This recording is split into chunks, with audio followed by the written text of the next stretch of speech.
우리에게 이제 세 번째 시간, 우리 영적 발돋움이라는 제목으로 우리 같이 말씀을 나누는데요. 네, 같이 우리 말씀을 함께 36절, 37절 말씀을 같이 읽겠습니다. 시작.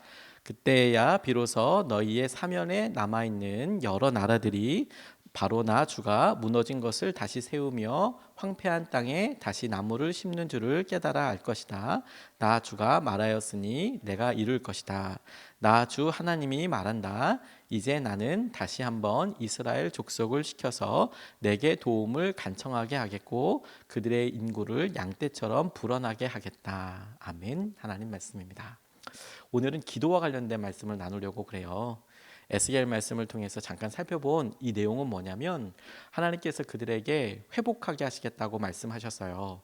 거대한 비전과 하나님께서 회복시켜 주실 것에 대한 꿈을 꾸게 해주셨습니다. 희망을 갖게 해주셨어요. 그런데 그 희망을 갖고 하나님께서 이렇게 하겠다, 번성하게 해주겠다, 황폐한 땅에 다시 나무를 심어서 확 부흥하게 되는 것을 보게 될 것이다. 그런데 너희들을 기도하게 시키겠다. 기도하면서 그것을 이루는 것을 보게 하시겠다.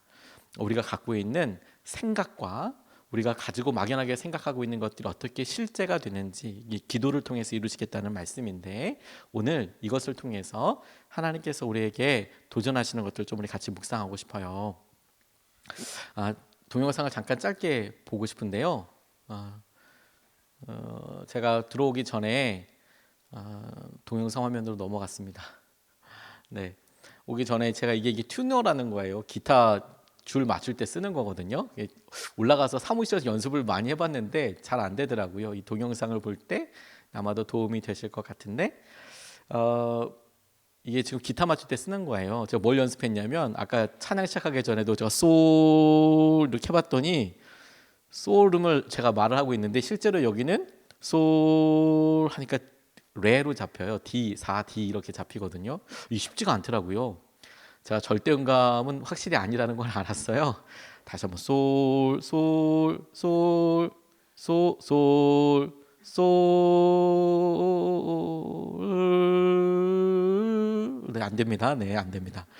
이거 왜 이렇게 했냐면 오늘 이 동영상의 주인공이 맨디 합이라는 청각을 잃었어요. 청각을 잃어서 노래하고 뭐 이렇게 하던 경우인데 점점 이렇게 귀에 있는 어떤 청각 세포가 다 없어져서, 그래서 이제 더 이상 소리를 들을 수 없는데 이렇게 튜너를 이용해서 이렇게 소리를 하나하나 내는 거예요. 솔, 도레미파 솔라시도 소리를 내서 이때 내는 이 근육의 머슬 메모리를 기억해서 이제 소리를 내는 사람인데, 오늘 영상과 관련돼서 오늘 주제와 관련돼서 조금 같이 보고 싶습니다. 동영상이 짧은데 인터뷰랑 뒤에 노래는 잠깐만 이렇게 어떻게 노래할 수 있는지 보는데, 특별히 가장 어렵고 힘들 때, 청각을 잃었을 때 이야기를 하고 있어요. When I was first losing my hearing, I didn't understand that my life was going to be beautiful again. I could only focus on the loss. I thought that I was going to forget every song that I'd ever heard, all of my memories. I wasn't going to ever hear my family say, I love you. And I was sitting alone in my room trying to create sounds that I could still hear, trying to hold on to a little bit of my past. I was clapping, just trying to make that sound come, clapping as loud as I could until I bruised the bones in my hand. And it never came. And I gave up. And I lived that way for such a long time. 네, 그 무슨 얘기냐면 어느 날 소리가 전혀 들리지 않으니까 그 소리가 안 들리는 것 때문에 손바닥을 크게 쳐보고, 그래서 손에 멍이 들 정도로 그렇게 노래를 해보고 그랬는데 그래도 소리가 되지 않는다, 이제 뭐 이런 이야기예요. 그래서 그가 어떻게 고민하고 아파했는지에 대해서 이제 이야기를 하고 있는데, 네, 뭐 그 절망감이 이렇게 있는 거죠. 아무것도 소리가 들리지 않으면 그러면 별별 상상력이 다 들잖아요. 두렵고 힘들지 않습니까? 그러니까 우리가 우리의 상상과 우리의 공상에 대해서 우리가 잘 생각을 못 해요. 어느 순간에 우리가 이런 것들에 대해서. 저희가 이제 3주째로 해서 같이 하고 있는데, 예수 헬리나오에는 영적 발돋움에 대해서 우리가 같이 하고 있는데, 영적인 삶이란 우리의 가장 깊숙한 자아, 또 우리의 동료 인간들에게로 또 하나님께로 향하는 발돋움이다. 그래서 첫 번째는 자기 자신과의 관계에 대해서 우리가 같이 첫 번째 주 살펴보았고, 우리가 혼자 가만히 놔두면 외롭고 힘들잖아요. 그런데 믿음으로 주님을 바라보는 마음으로 고독하게 되는, 스스로 그 외로움을 마주해서 우리의 유한함과 우리의 삶의 한계들을 마주보고 하는 고독을 느끼는 감정, 또 다른 사람들과 관계를 맺을 때 가만히 있으면 우리가 적대감처럼 사람들에 대해서 다가가지 않고 우리 혼자 고립되거나 이런 걸 선택하기 쉬운데, 그것이 따뜻한 환대로 이렇게 나아가게 되는 것을 우리가 보게 됩니다. 그게 영적인 발돋움이고 실제로 그런 일이 될 수 있게끔 하게 되는 중요한 통로가 되기도 하죠. 오늘 마지막 시간으로 하나님과 맺는 관계에 대해서 이야기를 하려고 그래요. 하나님과 관계를 맺을 때 오늘 이 책에서는 우리가 환상을 가지고 있다, 막연한 우리의 생각, 구체적이지 않은 환상, 맨디 하비 같은 경우에는 두려움이라는 환상, 두려움과 어려움, 이 어려움이 영원토록 끝나지 않을 거야 라고 생각하는 거, 혹은 앞서 에스겔 말씀처럼 에스겔에게 하나님께서 말씀하신 것대로, 이스라엘에게 말씀하신 것대로 환상과 꿈을 주시지만 그것을 구체적으로 어떻게 실현해야 될지 모르는 그런 상황 가운데 있을 수 있죠. 하나님께서는 명확하게 환상과 우리의 생각대로 그냥 가만히 있을 것이 아니라 기도해라, 기도해라 라고 이야기하고 있어요. 구체적으로 기도해라. 이게 중요한 일이라고 싶어요.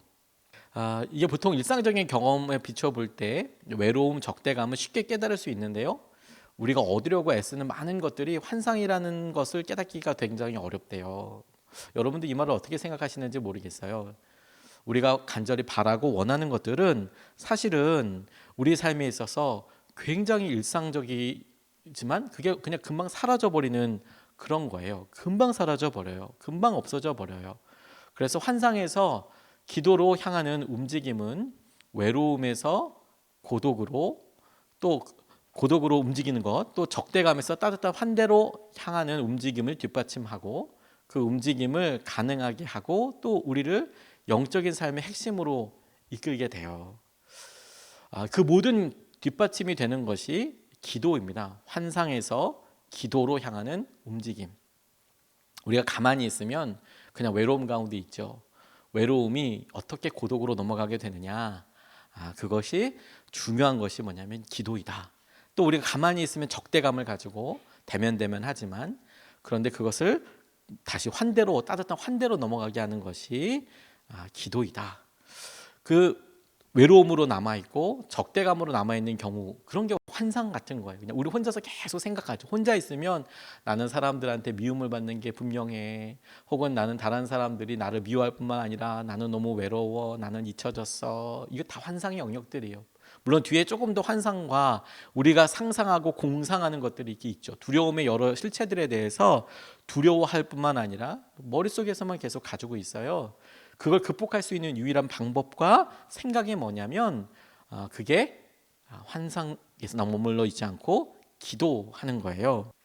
특별히 우리가 갖고 있는 환상 중에서 제일 흔한 환상이 뭐냐면 영원히 죽지 않을 것 같다라는 환상입니다.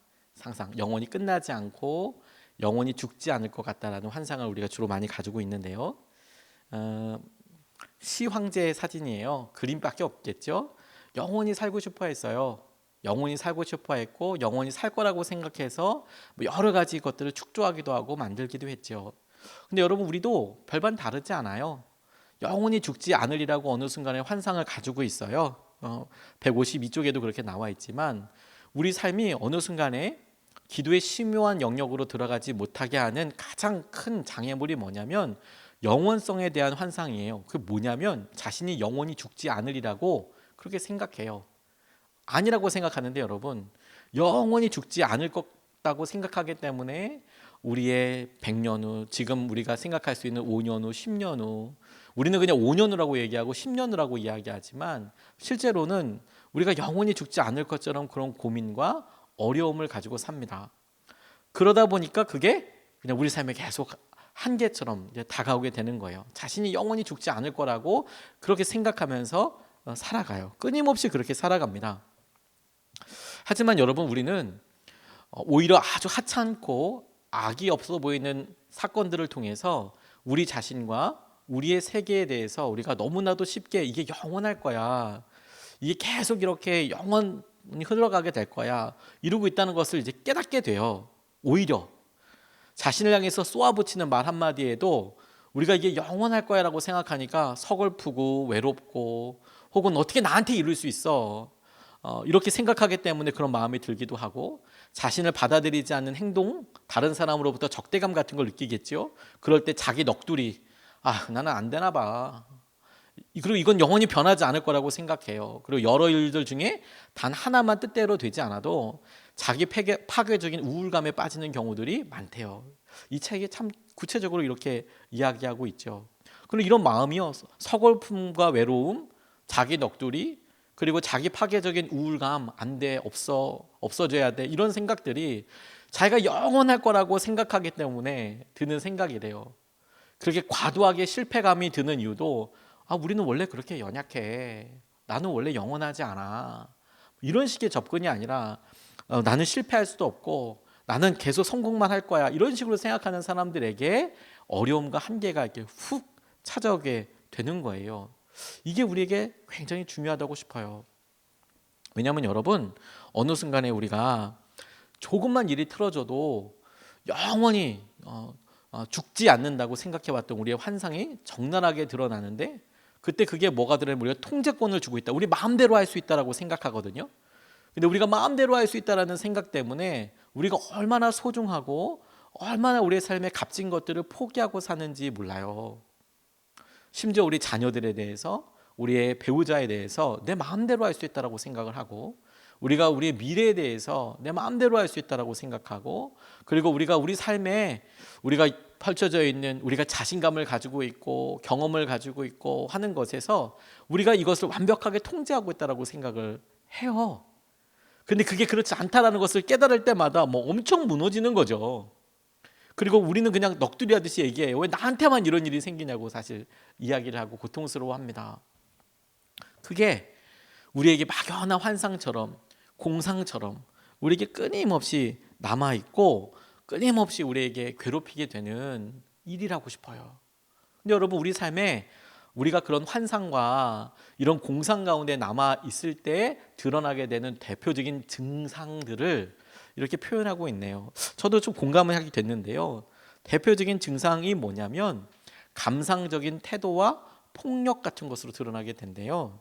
우리가 영원성을 기반으로 해서 우리가 그냥 죽지 않아, 우리는 이런 삶이 끝까지 지속될 거고 내가 이것을 완벽하게 통제하고 있고, 그런 삶을 살다 보면 그게 만약에 이루어지지 않을 때 우리가 너무 감상적으로 변하거나 혹은 거꾸로 너무 폭력적으로 변해요. 분노가 어떻게 감당할 수 없게끔 막 나오게 되는 경우들이 우리 가운데 있는 거예요.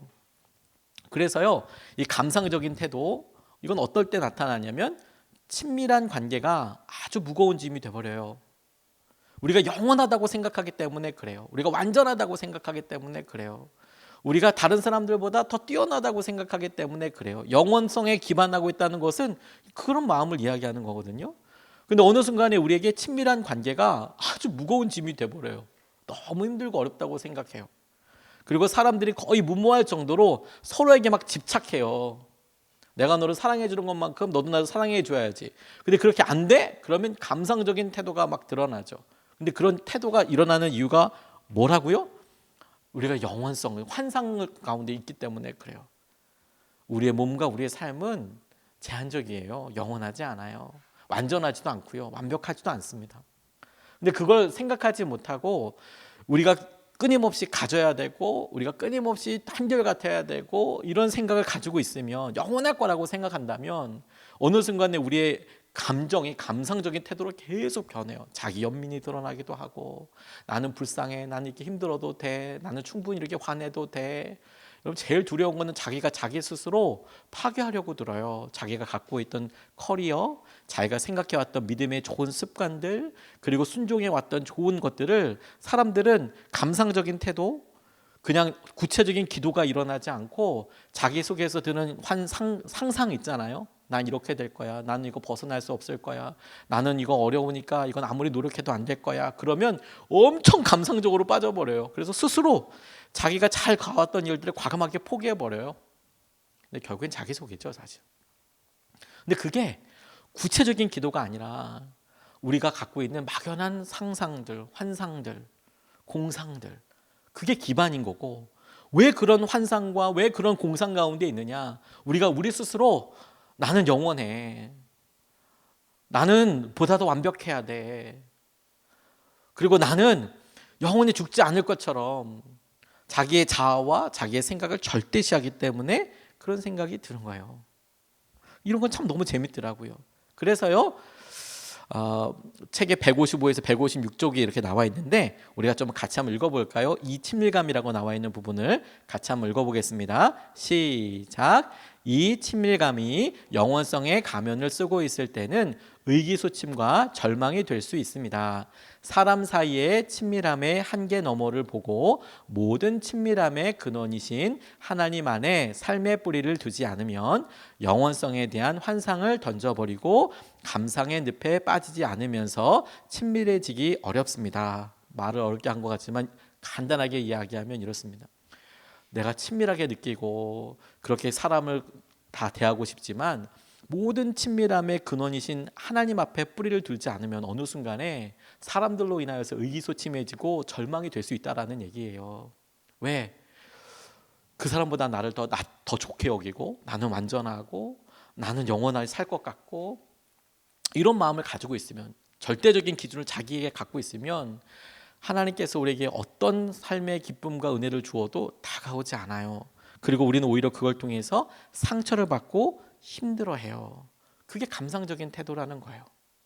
우리가 여러분 어느 순간에 우리 자신을 볼 때 자기에 대해서 충분히 잘하고 있고 충분히 공감해 줄 수 있고 충분히 어려움 극복할 수 있는데 유독 자기의 단점과 유독 자기의 과거의 아픈 것들, 또 유독 나에게 하는 나쁜 여러 생각들, 거기에만 계속 집착하게 될 때 가만 생각해 보면 우리가 구체적으로 기도하고 있지 않고 우리가 머릿속에 드는 환상과 공상을 그냥 그대로 내버려 두면서 끊임없이 스스로를 괴롭혀요. 거기서 빠져나오지를 못해요. 그래서 힘들어요.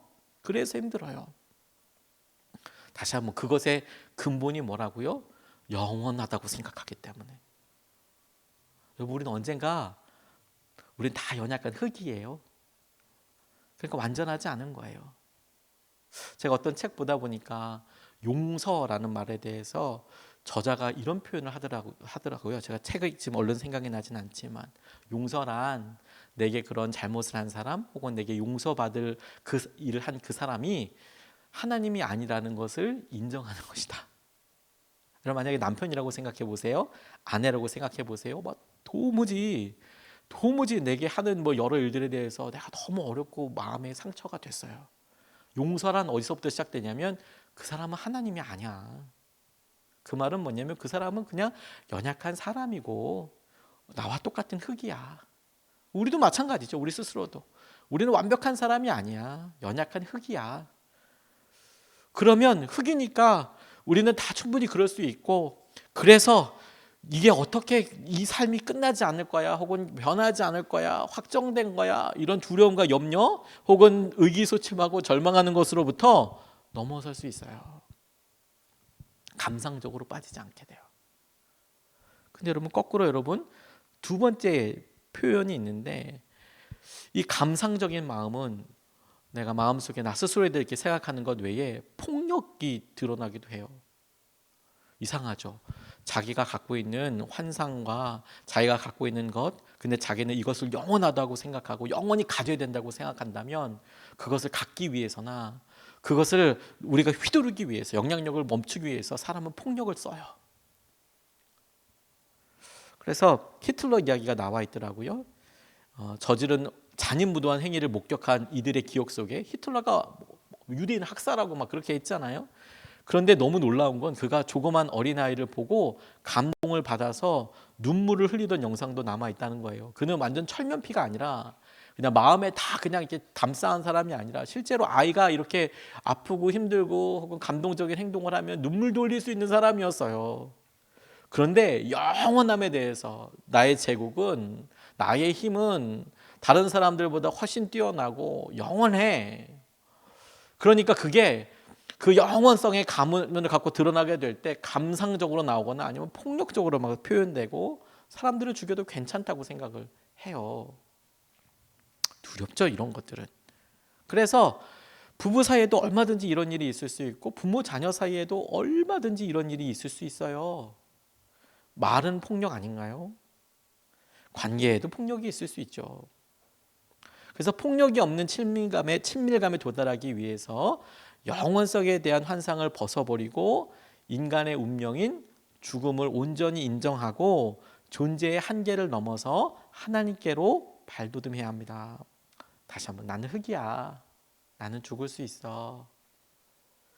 여러분, 우리가 걱정하고 고민하는 것만큼 우리는 그렇게 오래 못 삽니다. 예를 들어서 아이고, 지금 내가 우리 자녀들의 삶을 위해서 이런 걸 준비해야 되고 이렇게 해야 되고, 우리 자녀들이 어딜 가기 위해서는 내가 어떤 위치에 올라야 되고 어딜 살아야 하고, 이런 연쇄적인 여러 계획들이 있죠. 우리가 노년을 맞게 되면 우리가 연금은 이만큼 있어야 되고, 뭐 여러 계획들을 가지고 있어요. 뭐 하지 말아야 한다 뭐 이런 게 아니라 거기에 매몰돼서 붙잡혀지게 되면 마치 그것이 우리가 그냥 5년을 10년을 얼마나 삼지도 모를 그 미래에 담보 잡혀서 우리가 그냥 모든 것을 그냥 메어서 살아가요. 근데 실제로 우리는 내일도 확신할 수 없는 사람이에요. 그러니까 영원성이라는 것을 그냥 영원 불멸로가 아니라 10년으로 걱정하고 사는 것도 똑같은 거예요. 100년으로 걱정하고 사는 것도 똑같은 거예요. 근데 그걸 하기 위해서는, 넘기 위해서는 죽음을 온전히 인정하고 나 오늘도 죽을 수 있어. 그래, 이게 우리 한계야. 그러니까 하나님께서 이걸 도와주셔야 해. 하나님께서 우리에게 생명을 주셨으니까. 다시 한번 여러분, 우리의 삶에 우리의 머릿속에 뜨는 생각대로 환상과 공상과 거기에 우리가 매몰되면 안 돼요. 왜냐하면 여러분, 우리의 상상력과 한계가 결코 좋은 생각을 하지 않아요.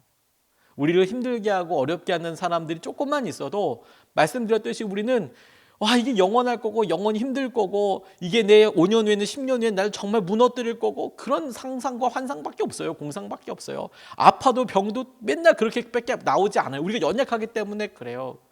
그런데 그렇기 때문에 우리가 우리의 죽음, 우리의 한계, 우리의 마지막을 겸손하게 인정하고 온전히 인정하고 그러니까 하나님께로 나아가야지. 이게 이제 기도를 향한 첫 번째 발돋움이 될 거예요. 조금 낯설긴 하지만 헤시카주의라는 독특한 어떤 주의가 있습니다. 아마 책 보면서 처음 보셨을 거예요. 지금 사진에 나와 있는 이곳이 아토스산이라는 곳입니다. 그리스에 있는 산이에요. 5세기 시내산 수도원, 이건 이집트에 있습니다. 시내산 수도원과 나중에는 아토스산 수도원이 있었는데요. 이게 뭐냐면 우리 교회사에 보면 초대교회사에 보고 조금 중세에 넘어가기 전에 보면 아타나시우스 뭐 이런 사람들이 있고 그 아타나시우스라는 사람이 안토니우스라는 사람에 대해서 글을 쓰는데 당시에는 예수님을 온전히 믿고 따르고자 하는 사람들이 예수님을 믿고 따르기 위해서 선택했던 방법이 뭐냐면 광야에서 사는 거였어요. 아무도 없는 곳에 가서 사는 거였어요. 사람들 만나지 않고 예수님께서 광야에서 사셨듯이 이 사람들도 광야에서 살았어요.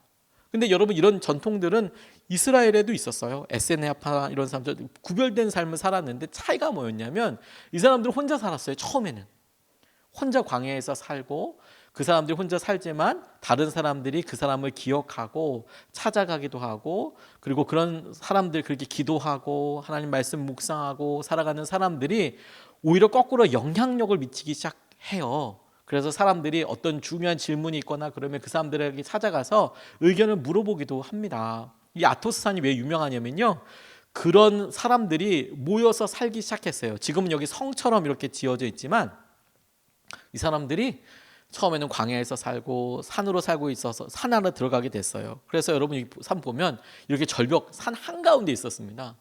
이 아토스 산에는 뭐 지금으로서 여러분도 이상하다고 생각하지만 여성들은 다 출입 금지였어요. 여성들은 출입 금지. 하다못해 뭐 짐승을 잡아먹더라도 다 수컷들만 들어가게 되는 한 1000년 정도, 1400년 정도 그렇게 했었어요. 그리고 그런 생각들이 19세기 러시아까지 와서 이렇게 기도의 관습처럼 이제 일어나게 됩니다. 뭐가 유명하냐면 주로 이 사람들은 이렇게 기도했대요. 한번 따라해 보겠습니다. 주 예수 그리스도시여 제게 자비를 베푸소서. 이게 꼭 무슨 천주교 기도처럼 하지만 사실은 그렇지 않고요. 주 예수 그리스도시여 제게 자비를 베푸소서. 뭐 키리에 키리에 에레이손, 뭐 주님 주님, 뭐 불쌍히 여기소서, 이것처럼 반복적인 기도를 되게 많이 했어요. 해시카주의가 뭐냐면 그러면서 하루 종일 호흡을 하면서까지 내 삶에 하나님께서 하시는 것들을 보고 경험하기를 원했어요. 시간을 그렇게 보냈어요. 그래서 보시면 알겠지만 19세기 러시아의 은둔자 테오판이라는 사람이 해시카주의의 중요한 어떤 생각을 잇는 사람인데, 그 사람이 이제 이런 이야기를 합니다. 여러분의 마음속에 늘 여러분의 생각을 붙잡아 두고서, 우리 마음속에 우리의 생각을 붙잡아 두고서 언제나 주님과 함께하는 것을 원칙으로 삼아 생각에 방황하지 않게 하십시오. 생각이 막 돌아다니지 않게 하십시오. 생각이 제멋대로 돌아다닐 때마다 항상 그것을 되돌려 마음속에 있는 기도실 안에 제자리에 다 놓아두고 주님과 나누는 대화를 통해 기뻐하십시오.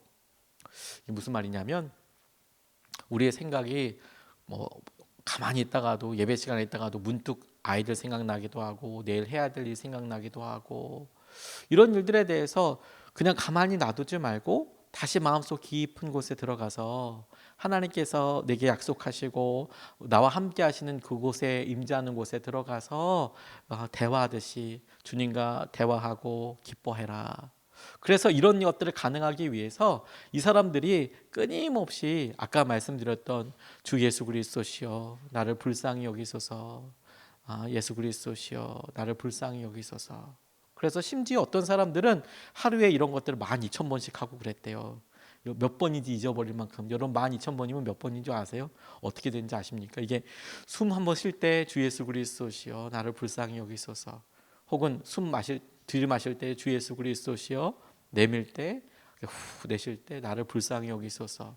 하루 종일 해야 해요. 깨어있을 하루 종일 자기의 생각과 마음을 하나님께서 주실 기도 제목으로 이제 바꿔서 했던 사람들입니다. 어떻게 보면 어떻게 저렇게 살 수 있었을까 싶었지만 하나님께서 내게 하실 일들을, 생각들을 정말 하나라도 1초라도 하게 하기 위해서 이 사람들을 그렇게 간절한 마음으로 노력하면서 살았어요. 근데 가만히 두면 우리의 생각이 가만히 있지 않잖아요. 다른 것들이 다 쌓이잖아요. 그래서 그 쌓일 수 있는 빈 공간이 생기지 않도록 거기에 의도적으로 그렇게 계속 기도하는 것으로 채웠던 사람들이에요. 그러니까 어떤 기도에 대한 한 형태이죠, 이 사람이. 근데 우리에게 교훈을 줄 수 있어요.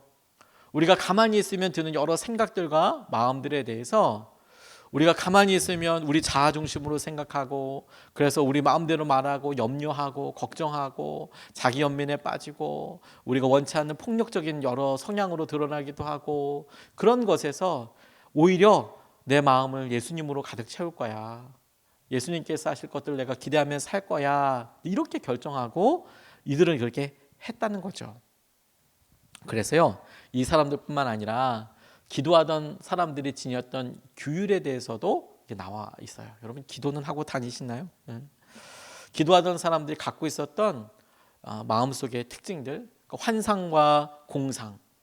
그러니까 이 데오판이라는 사람이나 헤시카주의가 왜 그렇게 했냐면, 여러분 가만히 있으면 공상과 환상이 막 드는 거예요.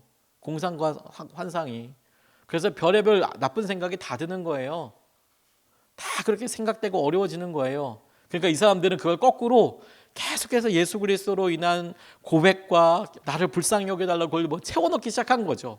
어떻게 보면 참 되게 몸부림이고 발돋움인데, 그런데 그렇게 살려고 노력했던 거예요. 안 그러면 자기 혼자서 환상과 상상 혹은 드는 여러 뭐 잡스러운 것들로부터 도저히 어떻게 할 수가 없으니까, 그러니까 주님과 함께 동행하는 훈련을 이제 했다는 거죠. 그런데 이렇게 기도하던 사람들이 계속 기도하기 위해서 적어도 3가지는 너무 중요하다고 생각했던 것이 있습니다. 하나는 여러분, 성경에 기록된 하나님의 말씀.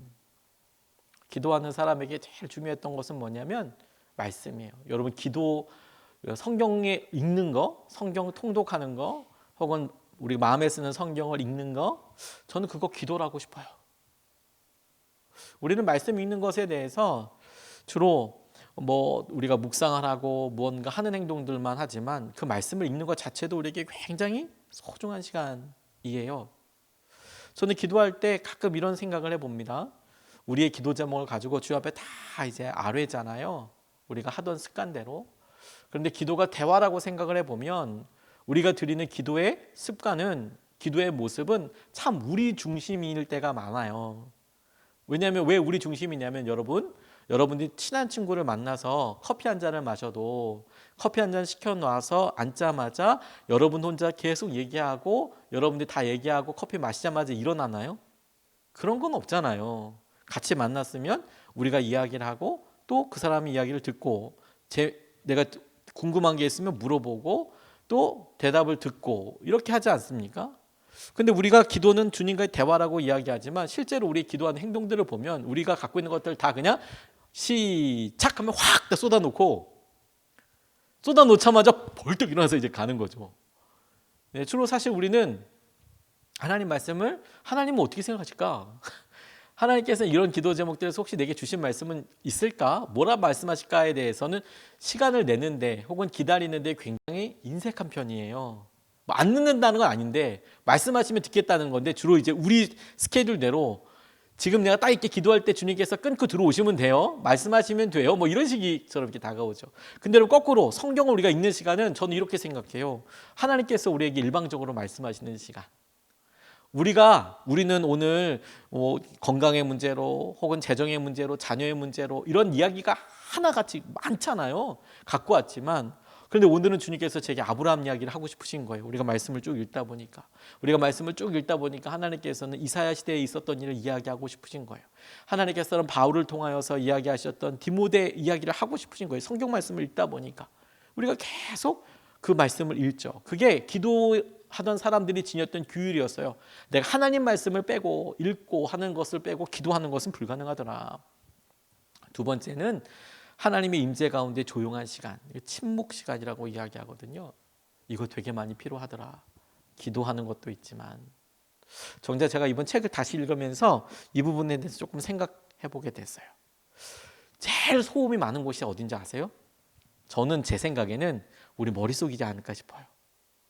제일 소음이 많은 곳은 저 시장통이 아니라 우리 생각에, 새벽 기도 이렇게 나와서 새벽 기도하고 그리고 이제 집에 가서 뭐 제가 해야 될 여러 일들 같이 하고 이럴 때 어느 순간에 조금만 지나고 나면 평안하고 쭉 진행됐던 곳에서 머릿속이 시장통이 되어 있는 거예요. 막 여러 생각과 계획들이 막 여기서 이제 아우성을 치는 거죠. 뭐 어떻게 해야 되고 저렇게 해야 되고 뭐 연락해야 되고 이제 이런 것도 이제 막 있어요. 그래서 제일 힘들고 어려운, 뭐 머릿속이 제일 시끄러운 것 같아요.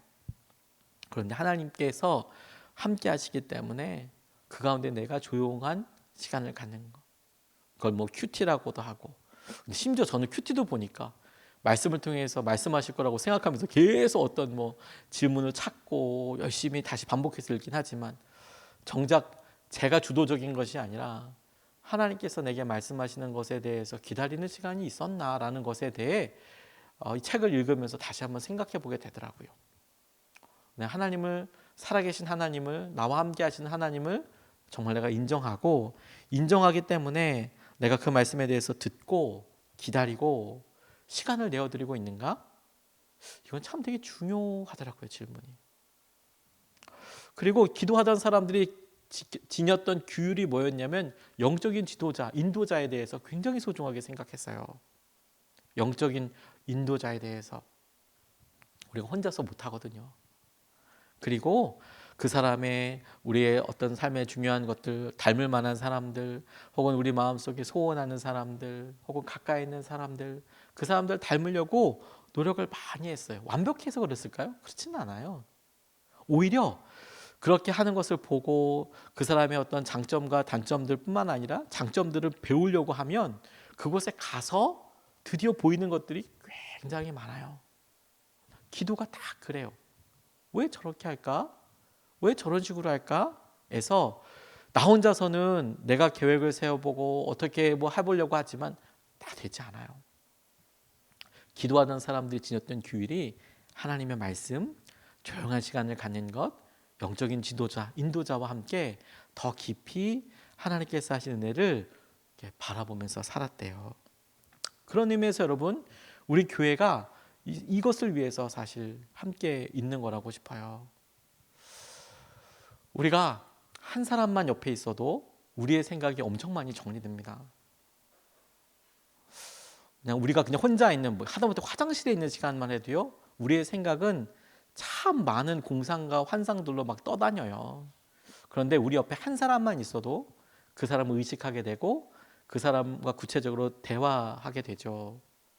우리 공동체는, 신앙의 공동체는 우리가 함께 서로가 기도하고 함께 내 삶의 환상과 공상으로 남아있는 여러 어려움과 두려움의 영역들에 대해서 그걸 실제로 구체적으로 기도하게 되고 그 구체적으로 기도하는 데 있어서 토양과 근원이 되는 곳이에요. 그런데 아이러니한 건 뭐냐면 그리스도인의 공동체는 소속감만 갖는 게 아니라 소외감도 생기게 하는 공동체라는 거예요.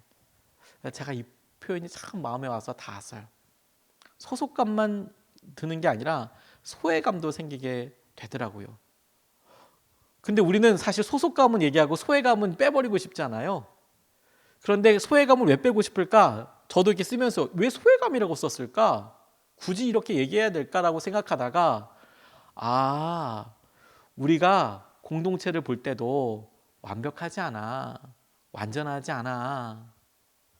그래서 소외감이 생겨요. 내가 있는 공동체는 영원할 거야. 그렇게 방향을 붙잡고 당연히 좋게 이렇게 만들어가고 그렇게 꾸준히 노력하며 살아가지만 실제 경험되는 여러 일들을 마주하게 될 때 소외감이 생기게 될 때 그걸 막 잘 극복하고 잘 해결하고 이런 방향이 아니라 안 돼, 모자라, 포기 이런 게 아니라 사람들의 공동체이지. 연약한 사람들의 공동체이지. 그걸 떠올리는 게 우리에게 도움이 되죠. 자, 그래서요. 그 다음에 이렇게 나와 있는데 같이 한번 읽어볼까요? 시작. 우리는 함께 있지만 서로를 만족시킬 수는 없습니다. 우리는 서로를 돕지만 그러면서도 우리가 서로에게 일깨워 주어야 할 점은 우리의 운명은 우리의 함께 있음 너머에 있다는 것입니다. 우리는 함께 있어서 서로 도와주고 싶어요. 근데 서로 만족시킬 수는 없어요. 하지만 노력은 하죠. 도움을 주려고 정말 노력할 거예요. 그래서 느끼는 어떤 괴리감 같은 게 있을 수 있어요. 소속감이 있어서 너무 좋은데 어떨 때는 외롭다고 느낄 수도 있어요. 근데 그걸 통해서 우리가 떠올려야 될 것은 뭐냐면 그래, 이거 영원하다고 생각하기 때문에 그래, 이건 우리가 실제 우리의 삶에 힘들고 어려운 것들을 외면하고 영원할 거라고 생각하기 때문에 드는 두려움이구나, 환상이구나. 우리의 운명은 우리의 함께 있음 너머에 있어요. 왜? 하나님께 있다는 거예요. 하나님께 있고 그 하나님께서 하신 여러 은혜와 마음들을 우리가 보고 알게 될 때 넘어설 수 있게 돼요. 그런 의미에서 여러분, 우리에게 기도는 사실 공동체 언어입니다. 함께 기도하고 함께 얘기해요. 우리가 이번 전교인 수련회 때에도 우리가 다시 우리라고 이야기하면서 노래에 대해서 이야기했잖아요. 기도는 우리 혼자 있는 여러 이야기를 주님 앞에 내어놓는 것뿐만 아니라 하나님께서 우리에게 하시는 것을 우리가 붙잡고 함께 기도해 주면서 누리게 되는 축복이에요. 그걸 알고 보게 되는 거예요. 뿐만 아니라 기도는 오히려 우리가 공동체이기 때문에 서로에게 할 수 있는 거예요. 해줄 수 있는 거예요. 볼 수 있는 거예요. 우리의 삶에 하나님께서 우리가 기도하게 하시고 그리고 구체적으로만 남아 있었던 여러 생각들을 담대하게 일어서게 하시는 방법을 주셨다고 싶어요. 여러분, 우리가 가끔 우리의 미래를 생각해 보면 자녀들의 미래나 우리 가정의 생각이나 그걸 여러분들 우리가 연약한 우리의 경험들, 우리가 들었던 부족한 정보들을 가지고 그냥 상상과 환상으로 그냥 마음대로 흘러가도록 냅두지 마세요. 그러면 어려워지는 거예요. 어떻게 하면 됩니까? 그걸 구체적으로 기도하는 거예요. 만약 우리 자녀들이 염려되고 걱정된다면 자녀들에게 있을 법한 일들을 끊임없이 상상하고 생각할 게 아니라 그냥 아이를 붙잡고 구체적으로 기도하세요. 우리가 원하는 것에 대해서, 함께하는 것에 대해서. 뿐만 아니라 주위 사람들에게 그 기도 제목을 함께 나눠보세요. 그래서 함께 기도하는 거죠. 그렇게 기도함으로 우리가 주님께서 우리와 함께 하실 뿐만 아니라 하나님께서 우리 가운데 놀라운 주의 은혜와 마음으로 붙잡아 주시는 것을 우리가 더 깊이 알 수 있게 될 거예요. 우리가 그것을 주님 앞에 누릴 수 있으면 좋겠습니다. 지난 3주 동안, 오늘 포함해서 3주 동안 저희가 책을 한 권 읽으면서 마치 이제 발췌해서 읽듯이 중요한 내용들을 이렇게 쭉쭉 읽어가면서 살펴보았는데, 영적인 발돋움, 우리가 이렇게 계속 살 게 아니라 우리가 조금 더 나아지고 조금 더 주님을 향해서 나아가게 될 때 우리가 정말 어떤 일을 할 수 있을까? 헨리 나우엔이 이렇게 우리에게 보여주는 것은 우리가 정말 영적으로 무기력해지고 연약할 때 그런 적나라한 모습을 우리에게 보여준다고 싶어요. 우리가 영적으로 무너지고 힘들면 제일 먼저 외로워요. 다른 사람들이 내게 다가오는 거 적대감처럼 느껴져요.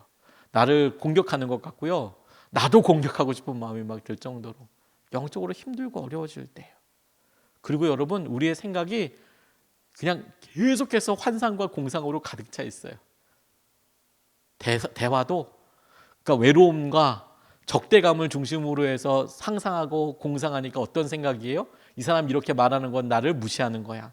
이 사람이 이렇게 하는 것은 내가 모르는 다른 의도가 있을 거야. 다른 어떤 생각이 있을 거야. 다른 뭔가 노림수가 있을 거야. 막 이렇게 생각해요. 그런데 여러분, 우리가 영적으로 그런 상태를 보면서 거울처럼 보는 거죠. 아, 이게 우리가 힘들고 건강하지 않을 때 드러나는 거구나. 그러면 주님과 함께 할 때 이걸 어떻게 할 건가? 외로움은 완전히 사라지지 않습니다. 우리가 이렇게 태어나 있는 한, 우리가 육신의 몸을 입고 있는 한, 우리가 하나님 나라에 간다면 전혀 다를 거예요. 주님과 온전히 함께하는 것을 우리가 실제적으로 느끼고 살 수 있을 거예요. 근데 우리가 이 땅에서 우리의 몸을, 우리의 제한적인 환경들을, 상황들을 보면서 외로움 자체를 완벽하게 극복하기는 없겠죠. 그러니까 오히려 우리의 유한함과 우리의 삶을 바라보며 우리가 스스로 주님과 함께하는 고독을 선택해요. 그래서 외로움을 채우려고 하지 않고 하나님께서 이 외로움 가운데 함께 하시기를 구해요. 그게 고독이에요. 주님께서 하실 것을 보는 거.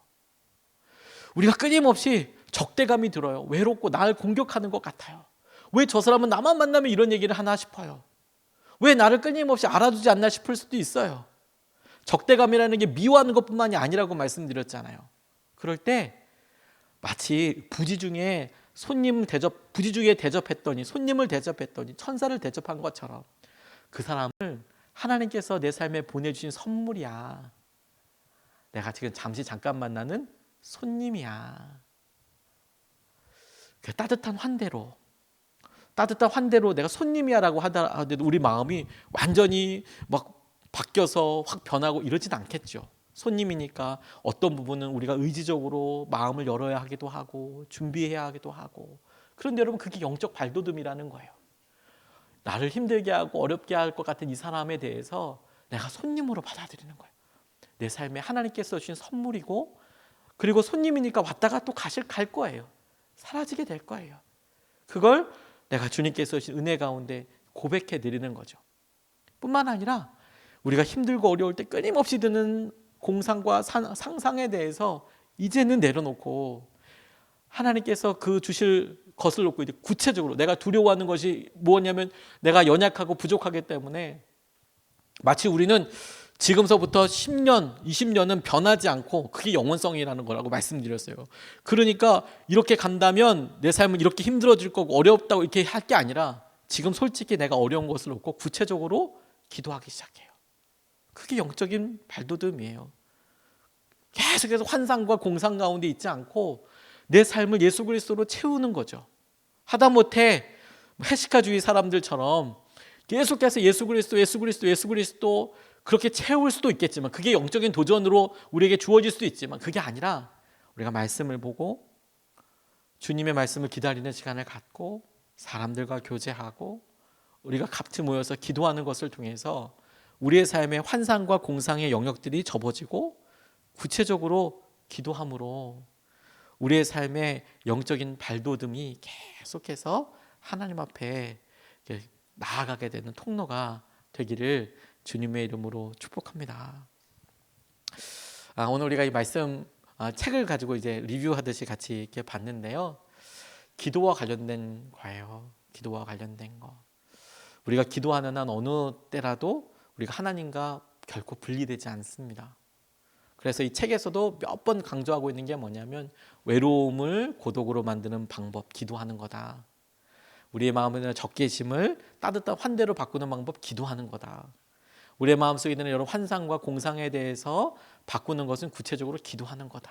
계속 그렇게 이야기하더라고요. 우리가 주님께서 하신 이런 도전대로 주님 끊임없이 주님 앞에 우리가 기도함으로 나아가고 주님 우리가 영적으로 계속 성숙하고 성장하도록 도와주시고 붙잡아 주십시오. 주님께서 행하시는 것을 우리로 놀랍게 누리게 해주십시오. 우리가 오늘 들었던 이 내용을 가지고 주님 우리가 주님과 함께 교제하고 주님께서 은혜를 누리는 삶을 살게 해 주십시오. 이렇게 같이 말씀 붙잡고 같이 기도하겠습니다.